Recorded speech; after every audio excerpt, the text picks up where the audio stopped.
example number 2. المرة دي you have a battery of 4 cells. 4 cells. The EMF of each one equal 1.5 volts.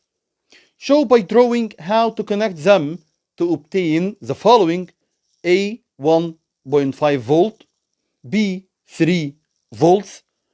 But you have to know that he asked you to connect them by 3 different methods. مهم جدا كده، يعني هرسمهم كم مرة؟ 3 times. In each one the EMF must be equal 3 volts. خلي بالك من النقطة دي يا شباب. C 4.5 volt and the last one D 6 volts.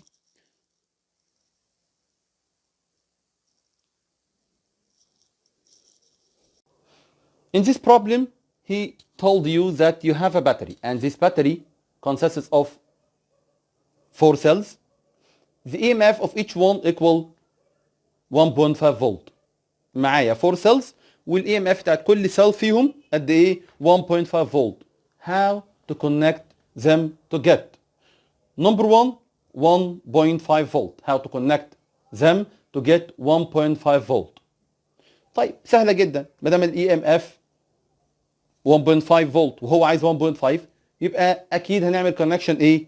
باراليل ولا سيريس؟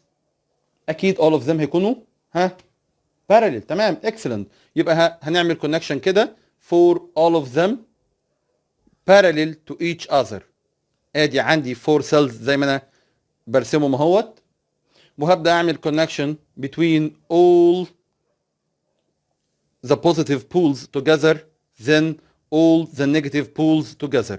هبدا اعمل connection اهوت للسيلز في الالكتريك سيركت، ويبقى كده انا عندي السايد ده نيجاتيف and this side is positive.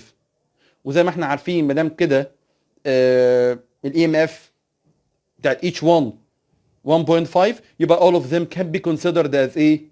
as just one cell. يبقى الاي ام اف عندي اهو اكتبها له اي ام اف equal 1.5 فولت. تمام كده يا شباب؟ يبقى دي كده انهي واحده؟ دي كده A, the first one. The second one B, he asked you to connect the 4 cells together to get how many volt? 3 volts. Excellent. تمام. طيب how to connect them? 3 volt يبقى اكيد 2 of them هيكونوا series and the other 2 parallel. بس هنا قال لك how to connect them by 3 different methods. عايز توصلهم بثلاثه او ب 3 methods مختلفين عن بعض.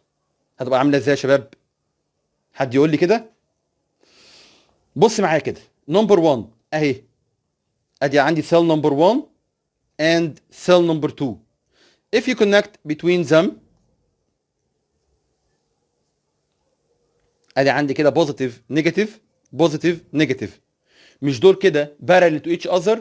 ولو كان ده 1.5 فولت وده 1.5 فولت يبقى البرانش كله كده بيكوال ايه؟ 1.5 فولت. اكسلنت، جميل جدا. لسه فاضل يا مستر 2 سيلز كمان، نعملهم نفس الدياجرام اهو كده.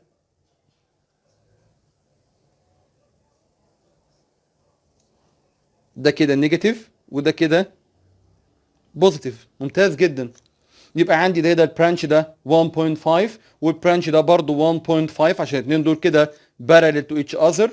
يبقى عندي 1.5 سيريس 1.5 هيكون ايكوال ايه؟ 3 فولتس. ممتاز جدا.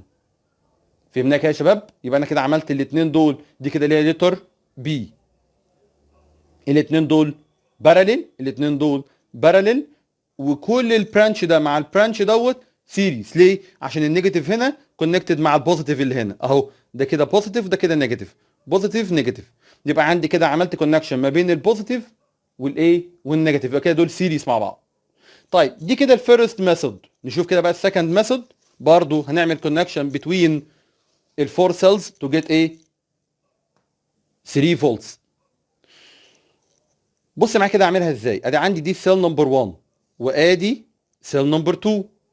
مش دي كده 1.5 ودي كده 1.5 وده كده كونكشن، ده كده سيريس ولا باراليل؟ سيريس طبعا. ليه؟ عشان هنا ده النيجاتيف وده البوزيتيف، صح؟ يبقى هنا البرانش ده كده بكام؟ 1.5 plus 1.5 equal 3 volts. equal ايه؟ 3 volts. طب ما تيجي نعمل ريبيتيشن لنفس الدياجرام اللي فوق ده كده اهوت، او نفس الرسمه بتاعتي. هيبقى عندي ده كده بوزيتيف بول وده كده نيجاتيف. مش البرانش اللي فوق دوت 1.5 plus 1.5 equal 3 volts رايت؟ طب والبرانش اللي تحت 1.5 plus 1.5 equal برضه 3 فولتس. طيب مش البرانش ده كده 3 والبرانش ده كده 3؟ طب 3 باراليل 3 equal ايه؟ يبقى شاطر، برافو، تمام. يبقى الاي ام اف عندي equal 3 فولتس عشان ده كده 3 باراليل 3. تمام كده يا شباب؟ يبقى ده كده السكند ايه؟ سكند ميثود. عايز انذر 1 وبرضه يكون 3 فولتس. ها تمام. نمسح كده كل ده، احنا كل ده لسه في لتر ايه؟ لتر بي.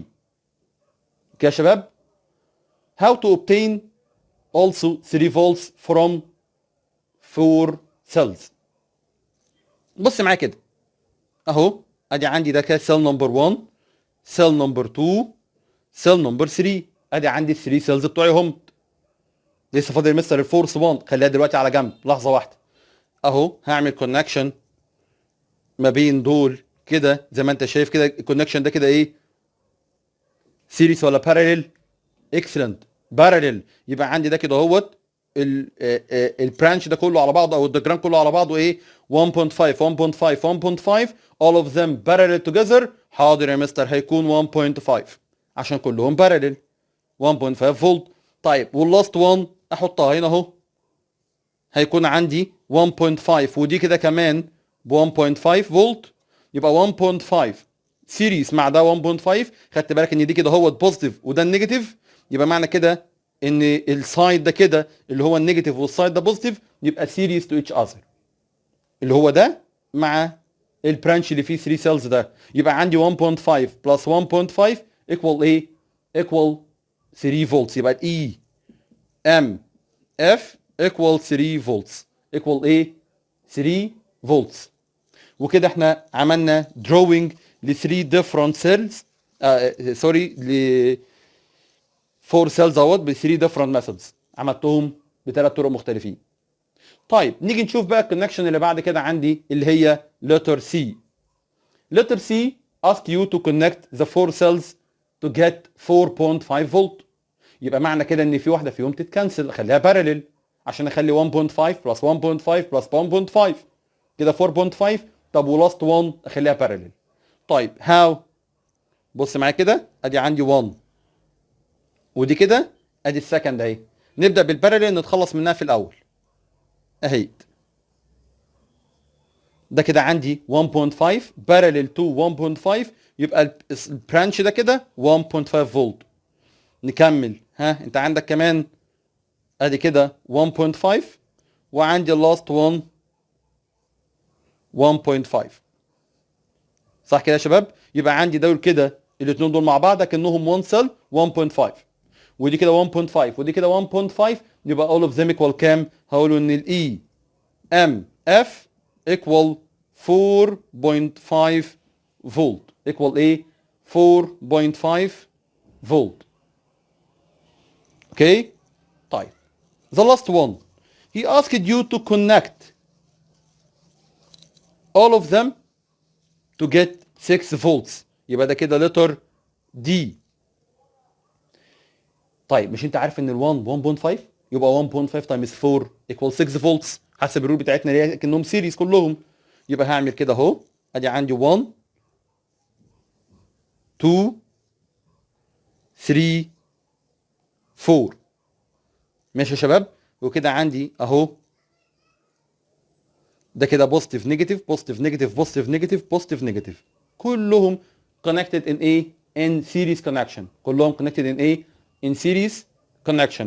يبقى انا عندي كده دلوقتي 1.5 باي 4 equal 6 volts. يبقى انا عندي ان الاي ام اف equal 6 volts.